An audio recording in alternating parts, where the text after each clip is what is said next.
हम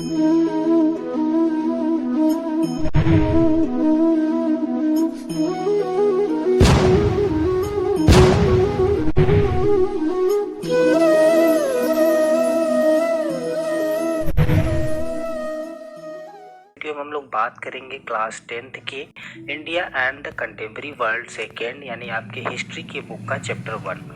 तो आपके चैप्टर 1 में दिया हुआ है the rise of nationalism in Europe. Europe में नेशनलिज्म कैसे स्टार्ट हुआ, कब हुआ, कैसे, ये सारी बातें इसमें हम लोग फर्स्ट चैप्टर में देखने वाले हैं।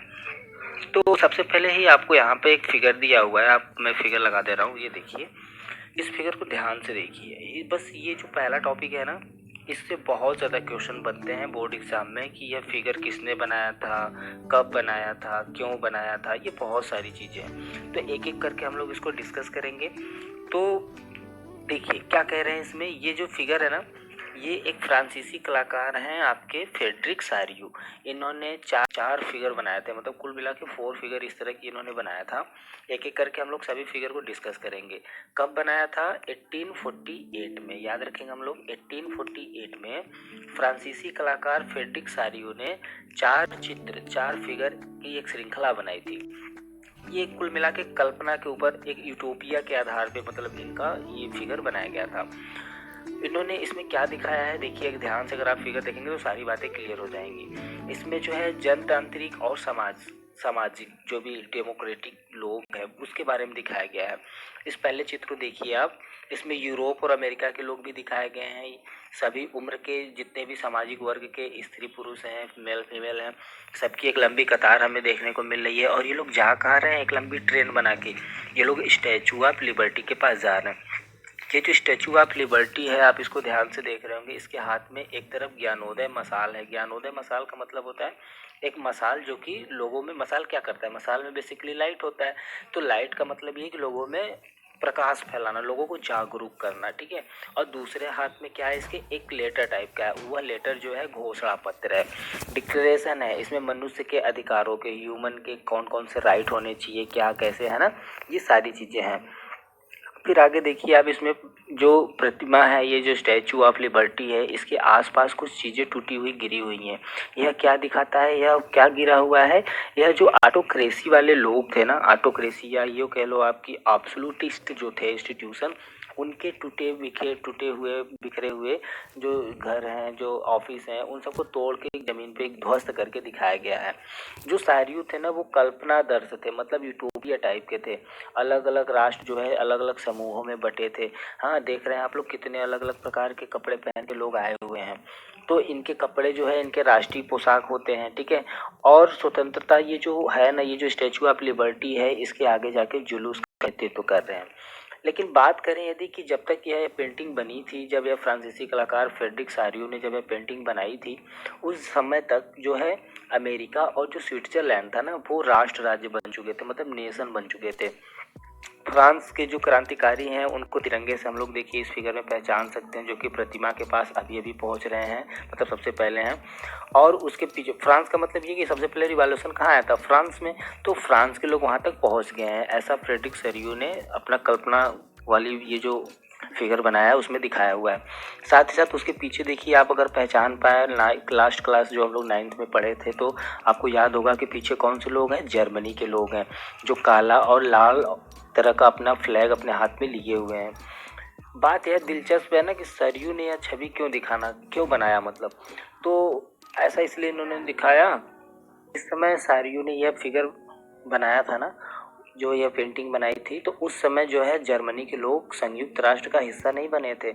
वे जो झंडा थामे हुए हैं वो लगभग 1848 में हैं, जो कि जर्मनी के हैं, है ना।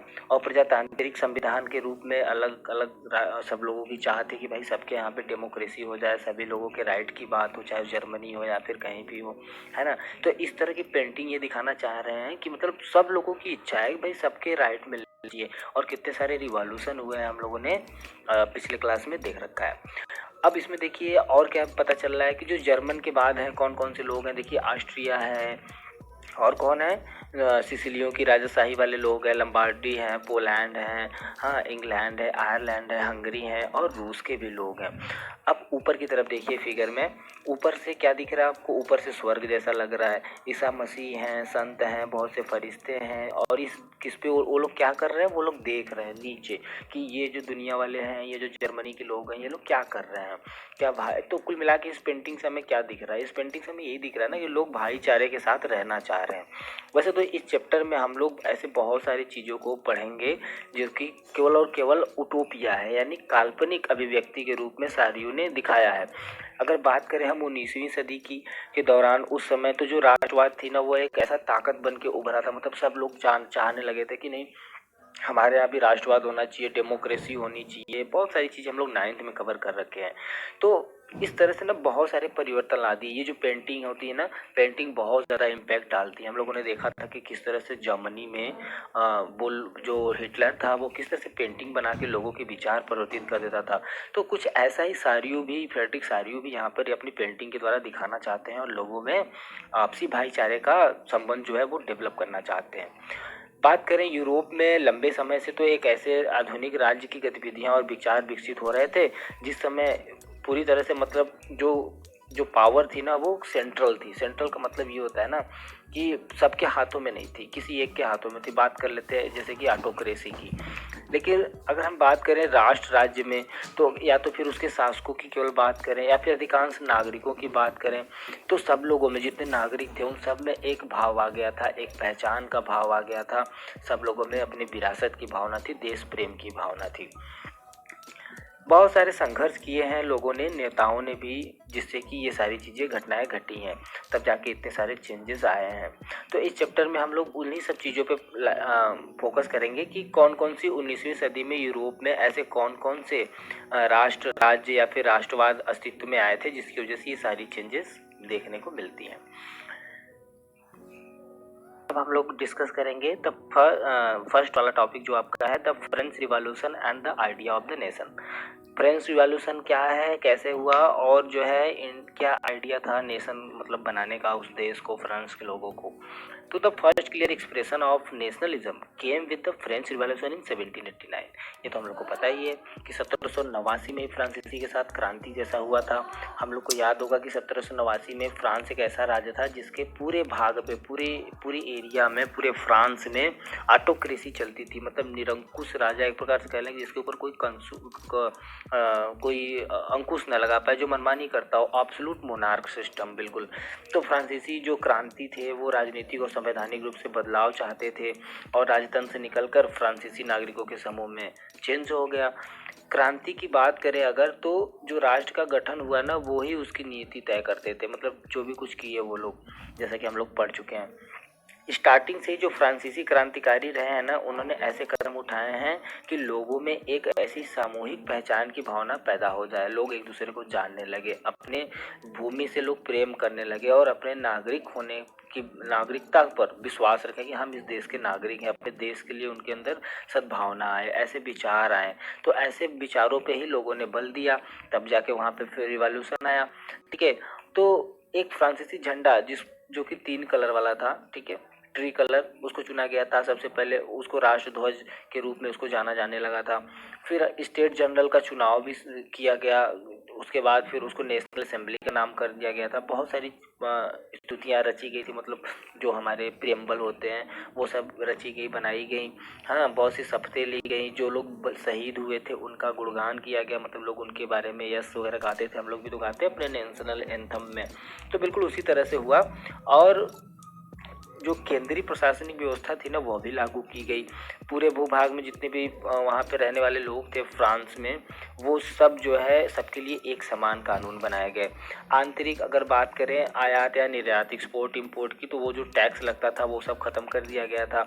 जो भार था और जो नापने की व्यवस्था थी वो एक हिटलर ने लागू किया था, वो कि हर जगह भाई 5 किलो यहाँ पर है तो 5 किलो वहाँ पर भी रहेगा, मतलब ये नहीं कि यहाँ 5 किलो तो वहाँ के हिसाब से 3 किलो। तो ये सारी जो एक समान व्यवस्था थी वो हिटलर ने लागू कर रखा था जर्मनी में, इसी तरह हर जगह पे लागू हुआ।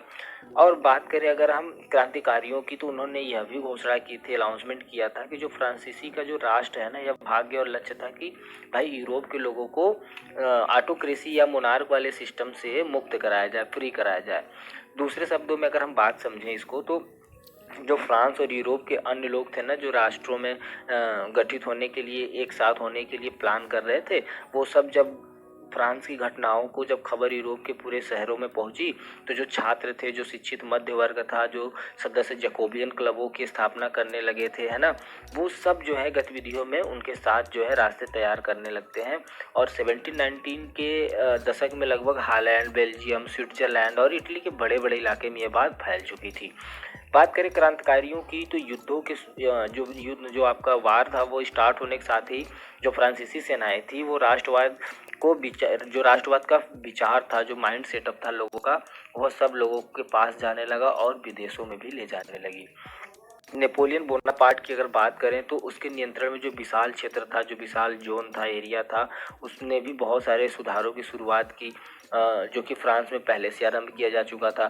फ्रांस में जो राजतंत्र वापस था, वो वापस लाया कौन? यही नेपोलियन। और वहाँ के प्रजातंत्र को नष्ट भी करने वाला कौन था? यही था। लेकिन अगर बात करें प्रशासनिक क्षेत्र में, तो उसके जो क्रांतिकारी सिद्धांत थे ना, वो सब पूरी व्यवस्था को और तर्क संगत बनाया, मतलब जितने लोगों को कन्फ्यूजन होता था उसको दूर करता था और लोगों को कुशल बनाता था, नागरिकों को। 1804 तक जो नागरिक संहिता थी वहाँ पे जो लागू की गई थी, वो नेपोलियन संहिता के नाम से जाना जाता था। और उसने बहुत सारे कानून वगैरह को उसके बराबरी और संपत्ति के आधार, जो अधिकार हैं लोगों को, उसको भी सेफ किया, सेफ गार्ड लागू किया, सुरक्षित किया। इस संहिता जो वहाँ पे लागू हुई फ्रांसीसी नियंत्रण के अधीन क्षेत्रों में भी, वह हर जगह लागू किया गया। चाहे बात करें डच गणतंत्र की, स्विट्जरलैंड की, इटली, जर्मनी में भी नेपोलियन ने प्रशासनिक विभाजनों को ईजी बनाया था। सामंती व्यवस्था को अगर देखें तो उसको भी खत्म कर दिया था, किसानों को भू दासत्व से मुक्त कराया था, जागीरदारी का जो शुल्क मिलता था, उससे जो टैक्स वगैरह लिए जाते थे गरीब फार्मरों से, वो सबको भी, उन सब से भी उनको मुक्त कराता है। तो शहरों में जो कारीगर थे या जो उन लोगों के जो संघ बनते थे, जिनके ऊपर दबाव पड़ता था, उन सब नियंत्रण को भी हटा दिया था इसने। जो ट्रेवल के, ट्रांसपोर्ट के और जो कम्युनिकेशन की जितनी भी सारी सिस्टम थी, व्यवस्था थी, उन सब को उसने सुधारा था। किसान जितने थे, कारीगर, मजदूर और नए नए जो बिजनेसमैन थे, इन सब को नई नई आज़ादी मिली। मतलब सब लोग अपने मन से ही अब अपना कमाई कर सकते हैं, एक्सपोर्ट इम्पोर्ट कर सकते हैं, है ना, ये सारी चीज़ें मिली हैं। उद्योगपतियों की बात करें, मतलब बिजनेसमैन की, तो जो छोटे उत्पादक थे, जो छोटे बिजनेसमैन थे, वो ये समझने लगे थे कि एक समान कानून है भाई, और एक समान कानून है, और जो मानक भार है, जो नाप है, जो राष्ट्रीय मुद्रा है, उनके यहाँ का मनी जो चलता है, वो सब जो है एक समान हो गया। लेकिन अगर बात करें जीते हुए इलाकों में, जहाँ पर ये लोग जीते हैं, फ्रांसीसी शासन के प्रति जो मिली जुली प्रतिक्रियाएं थी शुरुआत में अनेक स्थानों में, जैसे कि हॉलैंड और स्विट्जरलैंड जैसे कई शहरों में, ब्रसेल्स, मेंज, मिलान और वारसा में फ्रांसीसी सेनाओं का स्वतंत्रता जो था वो तोहफा देने वाली की तरह स्वागत किया गया। मतलब वहाँ पे बहुत ज़्यादा उनका वेलकम किया गया कि हाँ चलो, ये सब तो अच्छी चीज़ें हैं, सबके लिए है, सबको एक बराबर लाभ मिल रहा है, प्रॉफिट हो रही है। लेकिन शुरुआती समय में ना, जो ये उत्साह था, जो एक्साइटमेंट था, वो शीघ्र ही दुश्मनी में बदल गया। यह साफ होने लगा कि जो प्रशासनिक जो व्यवस्थाएं हैं राजनीतिक स्वतंत्रता के अनुरूप नहीं है। बढ़े हुए जो कर हैं, जो सेंसरशिप हैं, और जो बाकी यूरोप को जीतने के लिए फ्रेंच ने सेना में जबरन भर्ती हो रहे थे, वो नुकसान प्रशासनिक परिवर्तनों से मिले जुले फायदे नजर आने लगे। इसलिए सब लोग आपस में लड़ाई कर लिए। अब बात करते हैं हम लोग फिगर की। फिगर नंबर 2, ये देखिए, एक जर्मन का पंचांग है। जैसे हम लोग के यहाँ पंचांग होता है ना, कैलेंडर, बिल्कुल उसी तरीके से है, वहाँ का है जर्मन का। और इसको जो है एक पत्रकार हैं एंड्रियास रेबान, इन्होंने जो है 1798 में इसको डिज़ाइन किया था। इसमें क्या बताया गया है, फ्रेंच की जो बास्टिल में क्रांतिकारी भीड़ थी ना, वही सब इसमें दिखाया गया है कि किले के बगल में कैसे हैं और कैसे रह रहे हैं लोग। यह जो किला इसमें आप लोग देख रहे हैं, ये जर्मन प्रांत कैसल में जो ऑटोक्रेसी या मोनार्क वाला शासन था ना, उसके गढ़ के रूप में इसमें बनाया गया है। गढ़ मतलब होता है किला, ठीक है। और इसमें यह बताया गया है, एक नारा दिया गया है, जो भी कुछ लिखा है इसमें उसका अर्थ ये है कि लोगों को अपनी आज़ादी मुट्ठी में कर लेनी चाहिए। रेबान जो था वह एक पत्रकार थे और मेंज नामक शहर में रहते थे। वह जर्मन जकोबियन गुट का भी सदस्य थे। नेक्स्ट फिगर की तरफ चलते हैं हम लोग। नेक्स्ट फिगर में देखिए फिगर नंबर 4। फिगर नंबर 4 में आप लोग देख सकते हैं जोएफ्रेन, जो कि जर्मनी में स्वतंत्रता के वृक्ष का रोपण, ऐसा कुछ फिगर में दिखाया गया है। इसमें बताया क्या गया है, बेसिकली जर्मन का एक चित्रकार है कार्ल स्पैकर्स फ्रिट्ज, इनका नाम है, क्या नाम है, कार्ल कैस्पर फ्रिट्ज।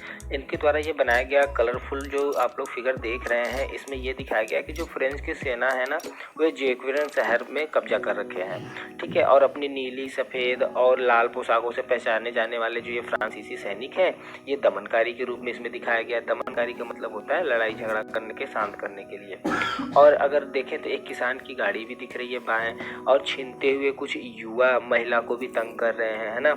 और एक किसान को घुटने टेकने पे मजबूर कर रहे हैं। फिर अब देखिए इसके बगल में स्वतंत्रता के वृक्ष पर लगाई जा रही जो पट्टी है, उसमें जर्मन में लिखा है जो भी कुछ, उसका ट्रांसलेशन कुछ इस तरह है कि हमसे आज़ादी और समानता ले लो, यह मानवता का आदर्श रूप है।